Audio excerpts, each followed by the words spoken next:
வணக்கம். பரபரப்பு மீடியா செய்திகளுக்காக நான் நிரோஷன். இந்த வார இறுதியில் ஈரானின் ஜனாதிபதி தேர்தலில் சீர்திருத்தவாதியான மசூட் பெஷஷ்கியனின் ஆச்சரியமான வெற்றியினை தொடர்ந்து டெஹ்ரானின் இஸ்ரேல் மற்றும் உலகம் தொடர்பாக என்ன மாற்றம் ஏற்படலாம் என்பதை பற்றி பல நிபுணர்களை விவாதிக்க தொடங்கியுள்ளனர். சமீப காலத்தில் பிரிட்டனின் மற்றும் பிரான்சிலும் ஆட்சி தலைமையில் மாற்றங்கள் ஏற்பட்டுள்ளன. ஆனால் அவற்றை விட ஈரானிய ஆட்சி தலைமையில் ஏற்பட்டுள்ள மாற்றங்கள் பற்றி அதிகம் அலசப்படுவதன் காரணம் ஈரான் தற்போது பல முனைகளில் நடக்கும் போரின் பின்னணியில் உள்ளது மற்றும் ஈரானின் அணுசக்தி திட்டத்தில் அது அணுசக்தி தயாரிப்புக்கு மிக அருகே உள்ளது என்று சர்வதேச அணுசக்தி அமைப்பே கூறியுள்ளது. அப்படியான ஒரு நாட்டின் ஆட்சி தலைமையில் ஏற்பட்டுள்ள மாற்றங்கள் அதிக கவனம் பெறுகிறது. உலக ஜனநாயகத்திலிருந்து ஈரானிய ஜனநாயகம் வேறுபட்டது. ஜனாதிபதி தேர்தலில் யார் போட்டியிடலாம் என்பதை சுப்ரீம் தலைவர் கமேனியால் நிறுவப்பட்ட கார்டியன் கவுன்சில் முடிவு செய்கிறது. யார் யார் வேட்பாளர்கள் என்பதை தேர்ந்தெடுக்கும் கட்டத்துடன் ஈரானிய தலைமை தனது தலையீட்டை நிறைவு செய்கிறது. கார்டியன் கவுன்சில் வேட்பாளர்களை அங்கீகரிக்கலாம் அல்லது தகுதி நீக்கம் செய்யலாம். ஆனால் அதன்பின் அவர்களது விருப்பத்திற்குரிய வேட்பாளரை ஜெயிக்க வைக்க முடியாது என்பதையே தற்போதைய தேர்தல் முடிவு காட்டுகிறது. ஈரான் 90 மில்லியனுக்கும் அதிகமான மக்கள் வாழும் நாடு. தேர்தல் முடிவுகளை கார்டியன் கவுன்சில் உருவாக்காதவரை அவர்களால் யார் ஜெயிப்பது என்பதில் செல்வாக்கு செலுத்த முடியாது. ஆனால் தேர்தல் முடிவுகளை கார்டியன் கவுன்சில் உருவாக்க முடியாது என்று அடித்து கூறவும் முடியாது.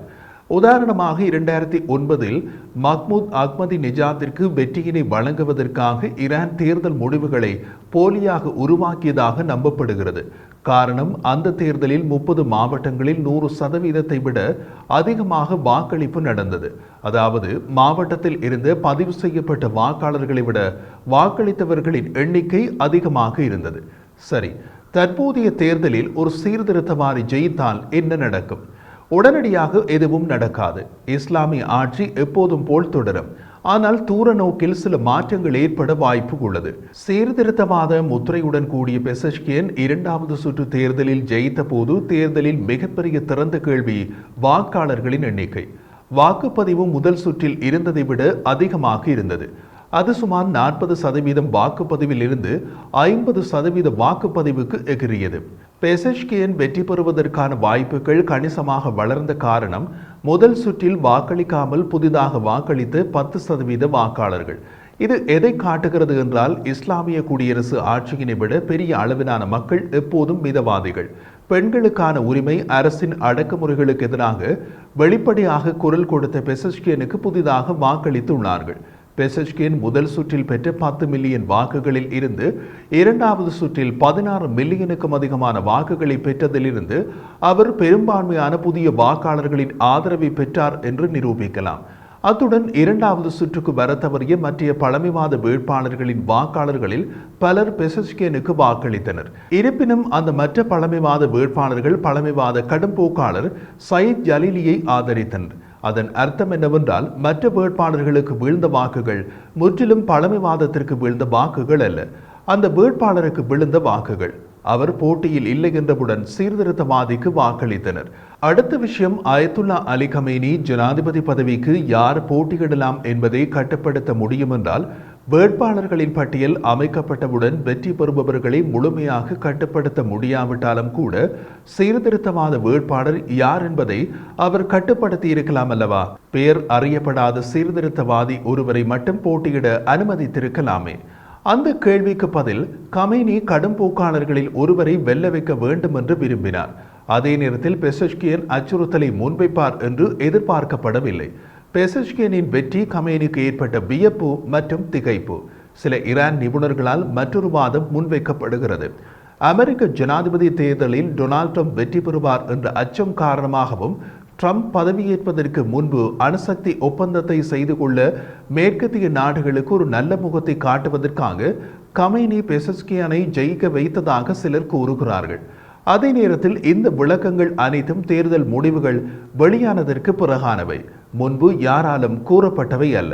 பெசஷ்கியானை போன்று சீர்திருத்தவாதி வெற்றி பெற வேண்டும் என கமேனி விரும்பினால் அவர் அதை மிகவும் எளிமையாக செய்திருக்க முடியும். முன்னாள் நாடாளுமன்ற சபாநாயகர் அலி லரிஜானி போன்ற சிறந்த வாய்ப்புள்ள ஒருவரை அவர் அங்கீகரித்திருக்க முடியும். சீர்திருத்தவாதியான அலி லரிஜானி போட்டியிட விரும்பி விண்ணப்பித்து நிராகரிக்கப்பட்டவர். அவர் போட்டியிட அனுமதிக்கப்பட்டிருந்தால் உத்தரவாதமாக ஜெயித்திருப்பார். அதனால் அந்த வாதம் தவறானது. அதே நேரத்தில் பெஷஷ்கியான் இன்னமும் பலவீனமான ஜனாதிபதியாக இருப்பார். அதனால் அவரை கமேனியால் கட்டுப்படுத்த முடியும். மற்றும் ஒரு முக்கிய கேள்வி என்னவென்றால், இஸ்லாமிய குடியரசை மீண்டும் அணுசக்தி ஒப்பந்தத்திற்குள் கொண்டு வந்து ஈரான் மீதான பொருளாதார தடைகளை பெசஸ்கியானால் அகற்ற முடியுமா என்பதுதான். முடியாது. அதற்குரிய அதிகாரம் அவரிடம் இல்லை. ஆனால் முயற்சி செய்யலாம். அணுசக்தி ஒப்பந்தம் பலமான மற்றும் நீண்ட ஒப்பந்தம், குறுகிய மற்றும் பலவீனமான ஒப்பந்தம் அல்ல. அதற்கு கமேனி திரும்பிச் செல்வதற்கான எந்த வாய்ப்பையும் காண முடியவில்லை. சீர்திருத்தவாதி ஹசன் ரவுஹானி ஜனாதிபதியாக இருந்த காலத்திலோ அல்லது 2022 கோடையிலோ கமேனி சமரசம் செய்திருக்கலாம். ஆனால் அதை செய்ய விரும்பவில்லை. மேலும் எந்த ஈரானிய ஆய்வாளர்களும் கமேனி யுரேனியத்தை செறிவூட்டுவதற்கு 3.5% அல்லது நடுத்தர அளவிலான செறிவூட்டல் 20% வரை குறைக்க சம்மதிப்பார் என்று நினைக்கவில்லை. மாறாக 2023 கோடையில் இருந்து புதிய உயர்மட்ட 60% யுரேனியம் செறிவூட்டலை அதே அளவில் வைத்திருக்க வேண்டுமானால் கமேனி சம்மதிக்கலாம். ஆனால் அடுத்த அமெரிக்க ஜனாதிபதி பெரும்பாலும் ட்ரம்ப் என்பதால் அவர் கமேனிக்கு பெரிய சலுகைகளை வழங்க எந்த காரணமும் இல்லை. வேண்டுமானால் இப்படி கூறலாம், அணுசக்தி திட்டத்துடன் எந்த திசையில் செல்ல வேண்டும் என்பதை முடிவு செய்வதற்கு முன் கமேனி அமெரிக்காவில் நவம்பர் தேர்தலுக்காக காத்திருப்பார். காரணம், ட்ரம்பின் வியூகங்கள் அல்லது நிலைப்பாடுகளில் மாற்றம் ஏற்பட்டிருக்கலாம். ஈரானிய முன்னாள் வெளியுறவு அமைச்சர் யவாட் ஷரீப் புதிய ஈரானிய ஜனாதிபதியின் ஒரு ஆலோசகராக அல்லது ஒருவேளை மீண்டும் வெளியுறவு அமைச்சராக நியமிக்கப்பட்டால் குறைந்தபட்சம் ஒரு பெஷஷ்கியான் அரசாங்கத்துடன் அணுசக்தி பேச்சுவார்த்தைகளை மறுதொடக்கம் செய்வது எளிதாக இருக்கும். ஈரானிய முன்னாள் ஜனாதிபதியாக 1997-2005 காலப்பகுதியில் இருந்த மொஹாமட் கட்டாமி போன்ற உண்மையான சீர்திருத்தவாதியா பெஷஷ்கியான் என்பது யாருக்கும் தெரியாது. இனிமேல் தான் அது தெரிய வரும். மொஹாமட் கட்டாமி மேற்கத்திய நாடுகளை பின்பற்றுவதற்கும் ஈரானை அடிப்படை ஜனநாயக நாடாக மாற்றுவதற்கும் சீர்திருத்தம் செய்வதில் மேலும் முன்னேற தயாராக இருந்தார். ஆனால் அலி கமேனி அவரை முடக்கிவிட்டார். ஈரானின் முன்னாள் ஜனாதிபதி ரவுஹானி 2013-2021 காலப்பகுதியில் பதவியில் இருந்து மற்றும் ஒரு சீர்திருத்தவாதி. இவர் ஈரானின் ஆட்சி முறையை ஒரேடியாக மாற்றும் முயற்சிக்கு போகவில்லை. சிறிய சீர்திருத்தங்களை மட்டுமே செய்ய முயற்சித்ததால் அவர் நடைமுறைவாதி என்று அழைக்கப்பட்டார். மேற்கத்திய நாடுகளுடன் தொடர்ந்து வளர்ந்து கொடுப்பதில் நம்பிக்கையற்ற கடும்போக்குவாதிகளை விட ஈரானை மேற்கு நாடுகளுக்கு சந்தைப்படுத்துவதில் ரவுஹானி அதிக அக்கறை காட்டினார். இந்த இருவருக்கும் இடையில் எங்கோதான் பெஷஷ்கியான் இருப்பதாக எடுத்துக் கொள்ளலாம். அதன் அர்த்தம் பெஷஷ்கியான் ரவுஹானியை விட அதிக சீர்திருத்தத்தை விரும்புகிறார். ஆனால் கட்டாமியை போல சீர்திருத்த லட்சியம் என்ற நிலையில் இல்லை. பெஷஷ்கியானின் சீர்திருத்தங்களில் எடுத்துக்காட்டுகள் ஈரான் அணுசக்தி ஒப்பந்தத்திற்கு திரும்புவதை தவிர பொருளாதார தடைகளை நீக்குதல், சிவில் சமூகம், சிவில் உரிமைகள், பெண்கள் பிரச்சனைகள் மற்றும் இன சிறுபான்மையினருக்கு உரிமைகள் போன்றவற்றை அடங்கும். குறிப்பாக பெஷஷ்கியன் ஈரானின் மேற்கு பகுதியை சேர்ந்தவர். அங்குதான் சிறுபான்மையினர் அதிகம். இருப்பினும் பெண்கள் ஹிஜாப் அணிய வேண்டும் என்ற சட்டத்தை அவரால் நீக்க முடியாது. அது மத சட்டம். மாறாக ஹிஜாப் தொடர்பான அமலாக்கத்திற்கும் தண்டனைகளுக்கும் நிதி ஒதுக்கீடு செய்வதை கட்டுப்படுத்துவதில் வெற்றி பெறலாம். அந்த அதிகாரம் ஜனாதிபதிக்கு உள்ளது. ஒரு பெரிய மாற்றம் என்று நாம் ஊகிப்பது, பெஷஷ்கியன் தனது துணை ஜனாதிபதிகளில் ஒருவராக ஒரு பெண்ணை தேர்ந்தெடுக்கலாம். சில குறிப்பிட்ட அரசாங்க பதவிகளைப் போலல்லாமல் நாடாளுமன்ற ஒப்புதல் இல்லாமல் பெஷஷ்கியன் இதை செய்ய சட்டம் அனுமதிக்கிறது. எப்ராஹிம் ரைசியை போல பெஷஷ்கியன் ஒரு ஹெவிவெயிட் நபர் என்று கருதப்படுவதில்லை. அவர் சுப்ரீம் தலைவர் இறக்கும்போது கமேனியை இவரால் மாற்றீடு செய்ய முடியாது.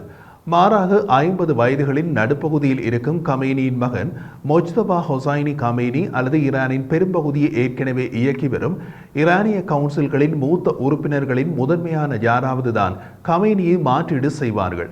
அயத்துல்லாவின் மகன் மிகவும் லட்சியம் கொண்டவர், ஆக்ரோஷமானவர், மேலும் இஸ்லாமிய புரட்சிகர காவல் படைக்கு நெருக்கமானவர். ஆனால் இஸ்லாமிய குடியரசின் நிறுவனர் ருகோல்லா ஹொமேனி குடும்ப வம்ச ஆட்சி முறை இஸ்லாத்துக்கு எதிரானது என்ற கருத்தை முன்வைத்தவர். மேலும் சில சமயங்களில் கமேனியை தமது மகனை பதவிக்கு கொண்டு வரும் யோசனைக்கு தாக்கியுள்ளார். கமேனியை மாற்றீடு செய்ய சாத்தியமுள்ளவர்களின் பட்டியலில் அலிரேசா அராஃபி மற்றும் மொக்சேன் ஹோமி ஆகியோர் அடங்குவர். அவர்கள் உலகளவில் நன்கு அறியப்பட்டவர்கள் அல்ல. ஆனால் ஈரானுக்குள் அவர்கள் நிபுணர்களின் சபை என அழைக்கப்படும் உச்ச தலைவரை தேர்ந்தெடுப்பதற்கான நாட்டின் உயர்மட்ட அமைப்பில் பணியாற்றுகிறார்கள். இருவரும் வலுவான மத நற்சான்றிதழ்களை கொண்டுள்ளனர் மற்றும் நாட்டின் அதிகார பிரமிட்டில் மத குருக்களின் பங்கை தொடருவார்கள். அராபி கார்டியன் கவுன்சிலின் உறுப்பினராகவும் உள்ளார். இது மற்ற அனைத்து தேசிய அலுவலகங்களுக்கும் யார் போட்டியிடலாம் என்பதை தீர்மானிக்கிறது. அத்துடன் அராபி ஈரானின் பல்கலைக்கழகங்களுக்கு முன்பு பொறுப்பாளராக இருந்தார்.